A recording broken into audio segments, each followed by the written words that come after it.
আমি অনন্যা। আমিও চলে এসেছি আমার রান্নাঘরে আবারও। আমি একটা মাছের রেসিপি দেখাবো। আমি এখানে মাছ নিয়ে নিয়েছি 6টা, মিডিয়াম সাইজের টমেটো নিয়ে নেবো 6টা। আমি 6টা টমেটো নিয়ে নিয়েছি মিডিয়াম সাইজের, তার জন্য নুন, লঙ্কা গুঁড়ো, হলুদ, কাঁচা লঙ্কা, একটু চিনি, যাতে সুগার আছে চিনিটা লাগবে না, কিন্তু আমি এর খোলা লাগবে না, তাই আমি টমেটোটাকে একটু ঘষে নিচ্ছি, খোলাটা একদমই লাগবে না। আমার টমেটোটা ঘষা হয়ে গেছে, এই যে ঘষাটা আমি দেখিয়ে দিলাম কিভাবে ঘষলাম। আর এর সাথে আমি মাছে একটু নুন হলুদ মাখিয়ে নেব। মাছে আমি নুন হলুদ মাখাচ্ছি, মাখাতে মাখাতে অনেক দিনকার আগের একটা গল্প বলি। আপনারা ভূত কিছু বলে বিশ্বাস করেন যে ভূত আছে?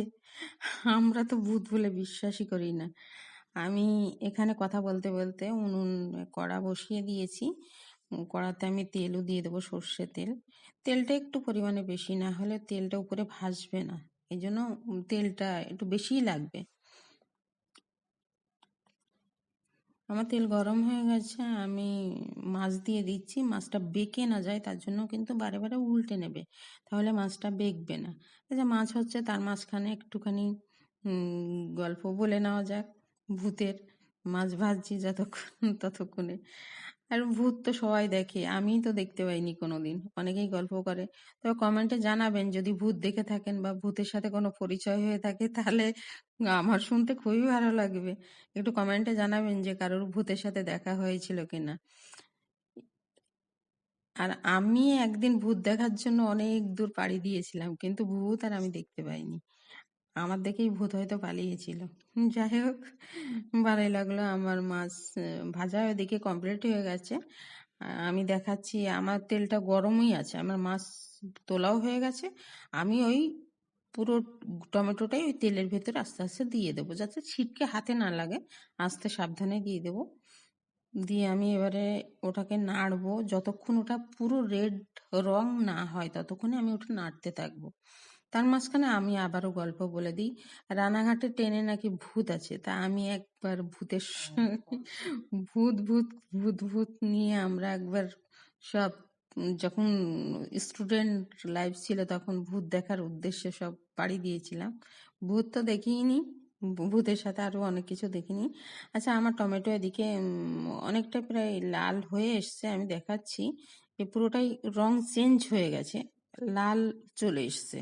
রংটা দেখলেই বোঝা যাবে যে রংটা চেঞ্জ হয়ে যাচ্ছে, এবং তেলটা পুরো উপরে ছেড়ে যাচ্ছে। তেলটা না ছাড়লে তো হবে না, তেলটা ছেড়ে যেতে হবে।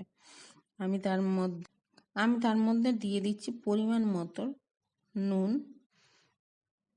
পরিমাণ মতো হলুদ, পরিমাণ মতো চিনি, বা কারণ টমেটোটা টক বলে আমি পরিমাণ মতো চিনি দেবো, পরিমাণ মতো লঙ্কার গুঁড়ো দেবো, গোটা কাঁচা লঙ্কা দিয়ে দেবো 4-5 পিস। অনেকে বেশি খেলে বেশি দিতে পারেন, কোনো অসুবিধে নেই তার জন্য। এবারে আমি দিয়ে দেবো মাছ। আমি এখানে মাছ দিয়ে একটু জল দেবো, সামান্য একটু জল দেবো। জল দিয়ে আমি এখানে কই মাছগুলো দিয়ে দিয়েছি।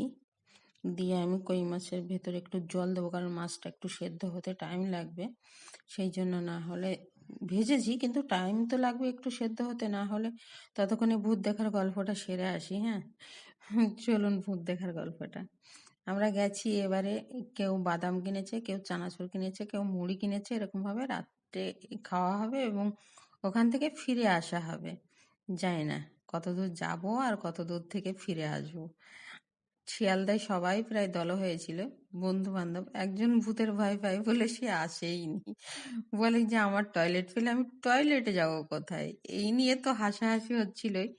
যাই হোক, আমরা ট্রেনে উঠেছিলাম, প্লাস দমদম অব্দি গেছি, তারপরেই ফিরে এসেছি।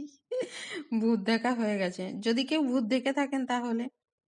আমার মাছ অলরেডি হয়ে গেছে, আমি নামিয়ে নিচ্ছি।